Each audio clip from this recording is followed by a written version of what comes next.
Bonjour Sarah, comment allez-vous? Ça va bien, vous? Ça va très bien, merci.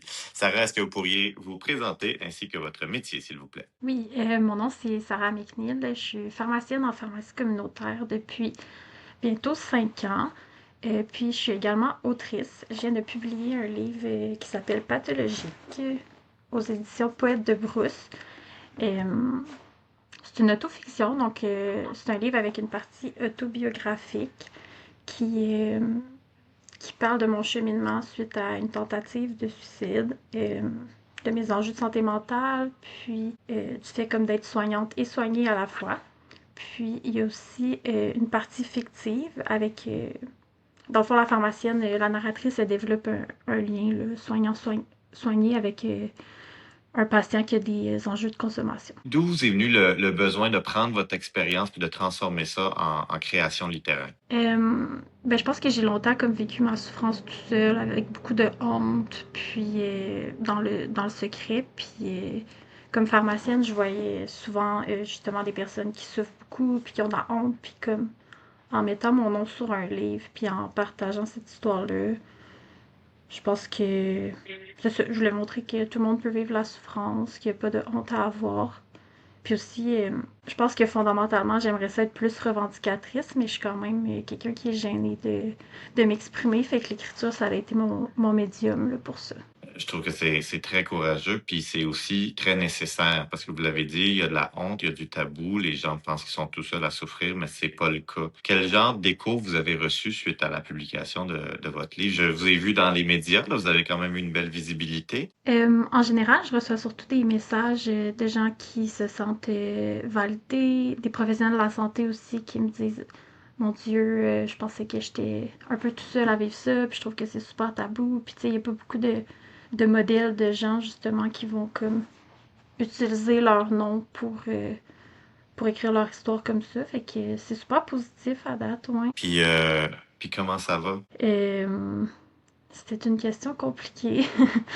Je pense que c'est ça, comme ça va correct, là, ça va pas top shape. Je veux dire, je pense que c'est compliqué guérir.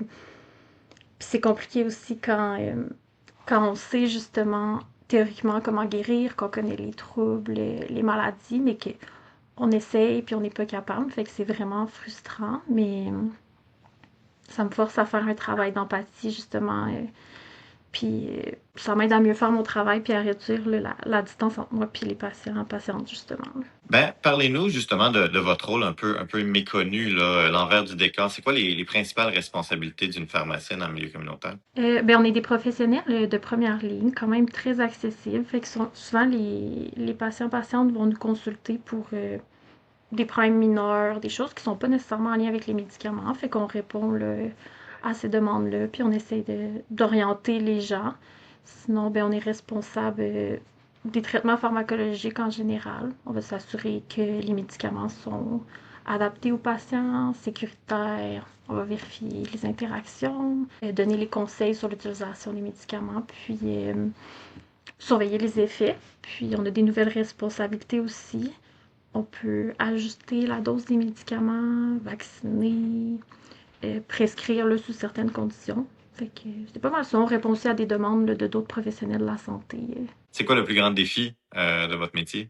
Euh, je pense qu'en ce moment, par la population générale, la pharmacie communautaire, c'est encore vu comme un service rapide.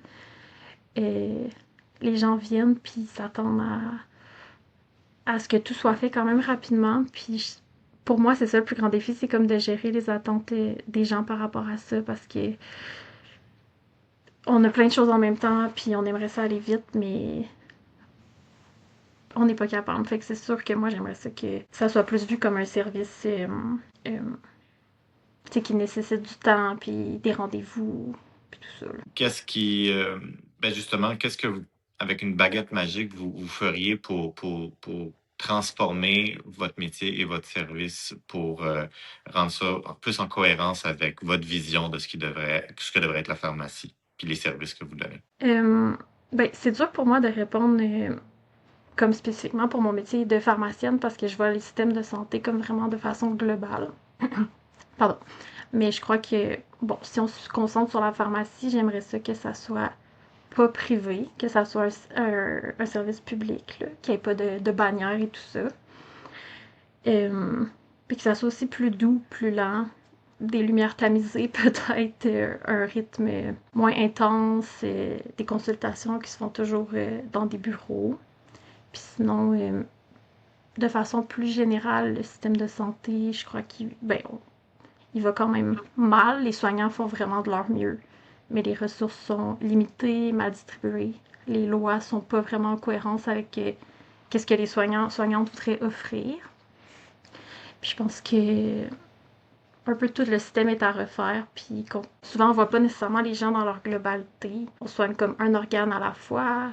On part pas de la base, je trouve, vraiment des racines des problèmes de santé, comme lutter contre la pauvreté, les inégalités sociales, s'assurer que tout le monde ait un logement mieux outillé, les parents, là, des choses comme ça. Euh, ben justement, tu sais, il y a tout ça qui va mal, en plus de vos problèmes personnels que vous avez réussi à surmonter. Où trouvez-vous votre force pour être capable de persister malgré tout le négatif? Je pense que c'est de voir là, que je peux faire une différence dans la vie des gens.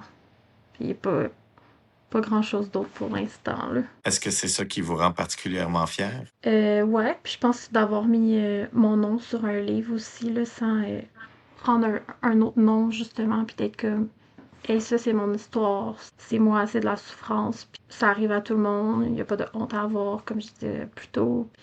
Ça me confronte à ma fragilité, mais je l'ai faite quand même, puis je pense que j'ai utilisé aussi ma position privilégiée dans la société comme pour dénoncer certaines choses. J'étais peut-être pas capable de faire de façon plus orale ou politique, là. Sarah, je vais vous laisser le mot de la fin. Qu'est-ce qu'on n'a pas discuté que vous voudriez absolument transmettre à ceux qui nous écoutent? Peut-être voulez-vous nous rappeler, rappelez-nous le nom de votre livre et montrez-moi la couverture. C'était Ouais, pathologique. pathologique. Puis c'est Où est-ce ça, que les gens peuvent se le procurer? c'est disponible dans toutes les librairies indépendantes et bon, en fait toutes les librairies là, au Québec, puis sur Internet. C'est une lecture très importante, je pense, parce que c'est pas souvent que des professionnels de la santé prennent la parole ou prennent la plume. Donc, personnellement, j'invite tout le monde à se le procurer et à initier une conversation autour d'eux. Tu sais, je sais que tantôt, je vous ai posé une question difficile avec un bon vieux comment ça va, mais cette question-là, elle peut quand même aller loin quand elle est sincère avec des collègues ou des amis autour de nous qui, peut-être, se le font pas demander. C'est ça, je pense justement quand on pose la question comment ça va, tu sais. Moi, comme pharmacienne, je vais jamais comme arriver au comptoir puis être genre bonjour, comment allez-vous? Puis si j'ai pas le temps de comme déconstruire ça avec la personne, parce que je trouve que c'est une question super importante, puis c'est important de se poser puis de répondre honnêtement, je pense, puis c'est ça. Sarah Marie, merci infiniment d'avoir pris le temps de nous parler, de nous présenter votre métier et votre livre. Ben, merci à vous.